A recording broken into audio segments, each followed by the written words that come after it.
One of my resolutions this year is to invest more time into my friends and relationships. This is not easy for me. After living in almost every corner of the United States, I now have friends all over the country. One way in which I'm keeping in touch with my friends is through postcards. It's strange to use such an old-fashioned medium, but I have felt a bit nostalgic of late. Not in a hopelessly romantic way, but mostly a technological way. I'm a bit disappointed how much interacting with friends has become digital. It makes all of our chatter feel very ephemeral. I recently saw a video about how Denmark is ending its postal service. The country has heavily digitized many services, and they just don't see much of a need for keeping mail as a public service. This made me realize that America's own postal service probably has its days numbered, and I should use it while it's still cheap. So I've started sending postcards. But just sending a postcard randomly seems strange. So now I make it a point to get postcards whenever I visit a new place. This last month, my partner and I took a trip out to Philadelphia. It was her first time in the city, and I hadn't been there in over a decade.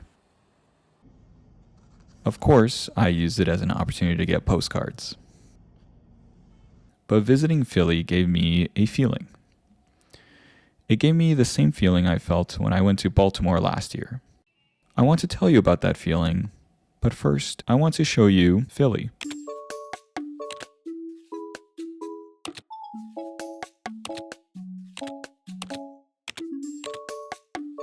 We ironically went to Philly at the worst and best time. The city was in the middle of a pretty rough snowstorm, and it was cold.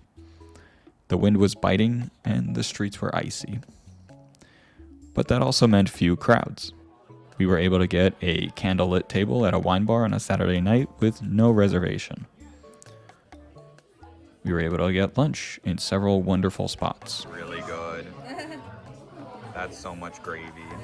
In a strange way, the snowstorm made the whole city feel more cozy and intimate. Each shop didn't just give us delicious food, but also protected us from the cold. Ultimately, we were tourists and we had to do the touristy things. We went to the Mütter Museum, which is this insanely creepy but fascinating museum of human physiology and anatomy. Unfortunately, they didn't allow me to take pictures, so you'll just have to take my word for it.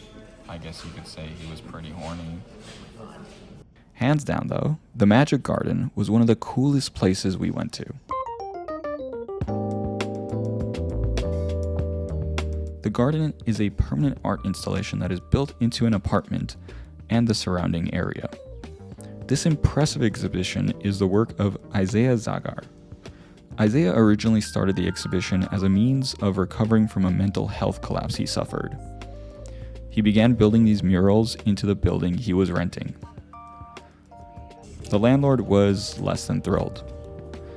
But eventually the South Philly community raised enough for a fund to buy the property from the landlord.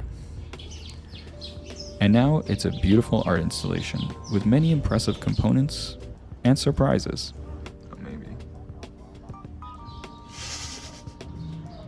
Philly was lovely, even in a snowstorm. The food was delicious and affordable, the sights were novel. Overall, the city felt alive and massive. But all this left me with a surprising feeling of betrayal. Like I said, I felt this same betrayal when I was in Baltimore a year ago. If you take the word of American media and some cultural circles, cities like Philadelphia and Baltimore likely have a negative connotation.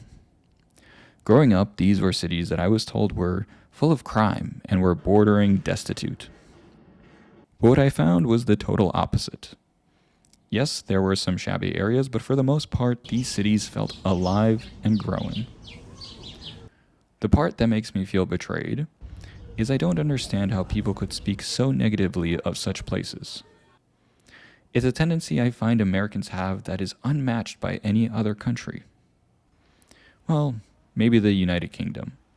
The British seem to enjoy a rant on London, although I personally love that city as well. Either way, I think it's fairly rude to speak so ill of one's own great cities that are filled with people who love their communities.